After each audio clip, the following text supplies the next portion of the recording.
Mr. President. Senator from Minnesota. Thank you, Mr. President. A couple months ago, I felt that we had entered an important moment in the history of this country. We were finally beginning to listen to women about the ways in which men's actions affect them. The moment was long overdue. I was excited for that conversation and hopeful that it would result in real change that made life better for women all across the country and in every part of our society. Then the conversation turned to me. Over the last few weeks, a number of women have come forward to talk about how they felt my actions had affected them. I was shocked. I was upset. But in responding to their claims, I also wanted to be respectful of that broader conversation, because all women deserve to be heard and their experiences taken seriously. I think that was the right thing to do. I also think it gave some people the false impression that I was admitting to doing things that, in fact, I haven't done. Some of the allegations against me are simply not true. Others I remember very differently. I said at the outset that the Ethics Committee was the right venue for these allegations to be heard and investigated and evaluated on their merits, that I was prepared to cooperate fully, and that I was confident in the outcome. You know, an important part of the conversation we've been having the last few months has been about how men abuse their power and privilege to hurt women. I am proud that during my time in the Senate, I have used my power to be a champion of women, and that I have earned a reputation as someone who respects the women I work alongside every day. I know there's been a very different picture of me painted over the last few weeks, but I know who I really am. Serving in the United States Senate has been the great honor of my life. I know in my heart that nothing I have done as a senator, nothing, has brought this honor on this institution. And I am confident that the Ethics Committee would agree. Nevertheless, today I am announcing that in the coming weeks, I will be resigning as a member of the United States Senate. I, of all people, am aware that there is some irony in the fact that I am leaving while a man who has bragged on tape about his history of sexual assault sits in the Oval Office, and a man who has repeatedly preyed on young girls campaigns for the Senate with the full support of his party. But this decision is not about me. It's about the people of Minnesota. It's become clear that I can't both pursue the Ethics Committee process and at the same time remain an effective senator for them. Let me be clear. I may be resigning my seat, but I am not giving up my voice. I will continue to stand up for the things I believe in as a citizen and as an activist. But Minnesotans deserve a senator who can focus with all her energy on addressing the challenges they face every day.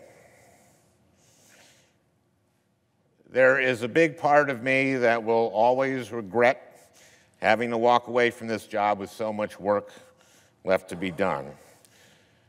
But I have faith that the work will continue because I have faith in the people who have helped me do it. I have faith in the dedicated, funny, selfless, brilliant young men and women on my staff. They have so much more to contribute to our country. And I hope that, as disappointed as they may feel today, everyone who has worked for me knows how much I admire and respect them. I have faith in my colleagues, especially my senior senator, Amy Klobuchar. I would not have been able to do this job without her guidance and wisdom. And I have faith, or at least hope, that members of this Senate will find the political courage necessary to keep asking the tough questions, hold this administration accountable, and stand up for the truth. I have faith in the activists who organized to help me win my first campaign and who have kept on organizing to help fight for the people who needed us. Kids facing bullying, seniors worried about the price of prescription drugs, Native Americans who have been overlooked for far too long, working people who have been taking it on the chin for a generation, everyone in the middle class, and everyone aspiring to join it. I have faith in the proud legacy of progressive advocacy that I have had the privilege to be a part of. I think I've probably repeated these words 10,000 times over the years. Paul Wellstone's famous quote, "The future belongs to those who are passionate and work hard." It's still true. It will always be true. And most of all, I have faith in Minnesota. A big part of this job is going around the state and listening to what people need from Washington. But more often than not, when I'm home, I am blown away by how much Minnesota has to offer the entire country and the entire world. The people I've had the honor of representing are brilliant and creative and hardworking, and whoever holds this seat next will inherit the challenge I've enjoyed for the last 8.5 years, being as good as the people you serve. This has been a tough few weeks for me, but I am a very, very lucky man.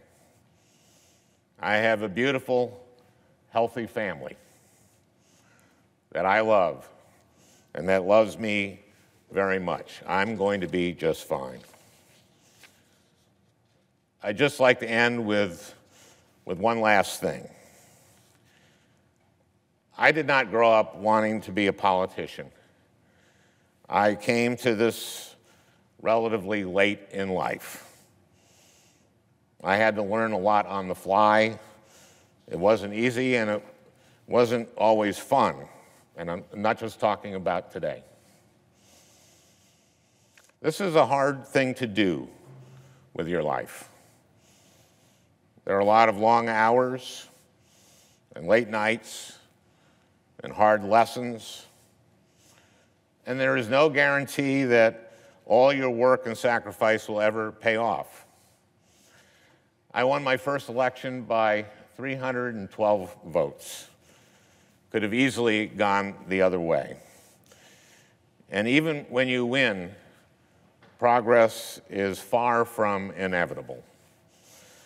Paul Wellstone spent his whole life working for mental health parity, and it didn't pass until 6 years after Paul died.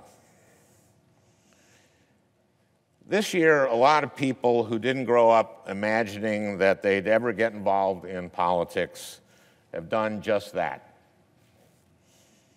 They've gone to their first protest march or made their first call to a member of Congress, or maybe even taken the leap and put their names on a ballot for the first time. It can be such a rush to look around a room full of people ready to fight alongside you, to feel that energy, to imagine that better things are possible. But you too will experience setbacks and defeats and disappointments. There will be days when you will wonder whether it's worth it.